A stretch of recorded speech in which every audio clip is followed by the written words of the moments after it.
ఇప్పుడు మనం మాట్లాడాలి, మిగతా వాళ్ళతో కూడా చర్చించాలి కదా. మీకు వారికి క్వశ్చన్కి సమాధానం చెప్తారని మీకు టైం ఇచ్చాను. విజయశేఖర్ రెడ్డి గారు మరి ఏంటి, మరి సురేష్ గారు అడుగుతున్నటువంటి ప్రశ్నలు చాలా ఉన్నాయి. వస్తాను సార్, మస్తానా గారు మళ్ళీ వస్తాం మీ దగ్గరికి. విజయశేఖర్ రెడ్డి గారు రియాక్ట్ అవ్వండి. ఏమండి, బటన్ నొక్కితే ఓట్లు పడతాయి, బటన్ నొక్కి డబ్బులు వేస్తే ప్రజలకు ఓట్లు వేస్తారనే ఒక భ్రమలో వైఎస్ జగన్మోహన్ రెడ్డి గారు బతికారండి. అట్లా చేయడం వల్లనే ఈ రోజు వాళ్ళు 151 ప్రకటన సీట్లకు వచ్చారు. ఈ రోజు ఇంకా అదే రాగాన్ని వారు పాడుతున్నారండి. కేవలం అప్పులు చేస్తాం, మేము ప్రజలకు ఇస్తామని తప్పితే డెవలప్మెంట్ ఎక్కడైనా జరిగిందా? 5 సంవత్సరాల్లో మీరు ఇరిగేషన్ ప్రాజెక్ట్స్ మీద ఎంత ఖర్చు పెట్టారు, లేదంటే హౌసింగ్ మీద ఎంత ఖర్చు పెట్టారు? ఇప్పుడు ఈ రోజు మీరు ఒకసారి చూడండి, 18,000 కోట్ల రూపాయలు ఈ రోజు మేము ఇరిగేషన్ ప్రాజెక్ట్ ఖర్చు పెడుతున్నాం. దాంట్లో భాగంగా రకరకాల ప్రాజెక్టులను మేము పూర్తి చేస్తున్నాం. మీరు 5 సంవత్సరాల్లో రాయలసీమ మీద కేవలం 2,000 కోట్ల రూపాయలు అంటే జీతాలకు సరిపోయే డబ్బులు ఖర్చు పెట్టి ఈ రోజు మీరు మాట్లాడుతున్నారంటే విధ్వంసంగా ఏమంటారంటే దాన్ని వికాసం అంటారా? 2,000 కోట్ల రూపాయలు అయినా ఖర్చు పెట్టాల్సిన 5 సంవత్సరాల్లో రాయలసీమ ప్రాజెక్టు మీద అంటే మీకు అభివృద్ధి పట్టదా? అట్లాగే హౌసింగ్ గురించి మాట్లాడుతున్నారండి. ఈ రోజు టౌన్లలో 2 సెంట్లు, పల్లెల్లో 3 సెంట్లు ఇస్తున్నది ఎవరండి? కొడవ ప్రభుత్వం కాదా? ఈ రోజు 5,500 కోట్ల రూపాయలండి ఈ రోజు హౌసింగ్ కి ఈ సంవత్సరం మాత్రమే 6 లక్షల ఇల్లు పూర్తి చేసే విధంగా టిప్పో ఇల్లు కావచ్చు, లేదంటే ఎన్టీఆర్ ఇల్లు కావచ్చు, 6 లక్షల ఇల్లులు పూర్తి చేసే విధంగా ఈ రోజు 5,500 కోట్లు మనం ఈ రోజు బడ్జెట్ లో పెట్టామండి.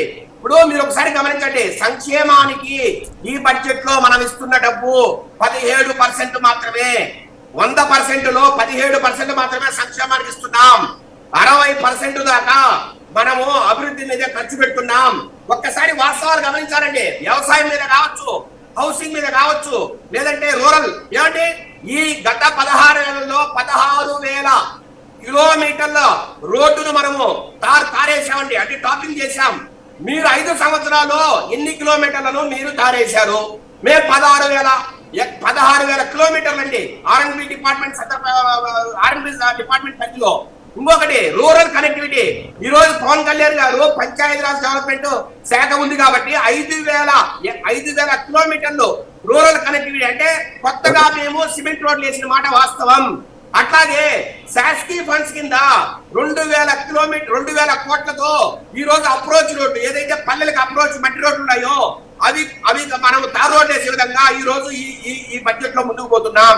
ఇట్లా మీరు ఎక్కడ చూసుకున్నా డెవలప్మెంట్ అద్భుతంగా జరిగిన పరిస్థితుల్లో మీరు కేవలము ఏదో 1-2 పథకాలు, నేను ఒకటే అంటున్నా అండి, 1-2 పథకాలు. ఇప్పుడు నిరుద్యోగ వృత్తి ఉంది, లేదంటే శ్రీశక్తి ఉంది.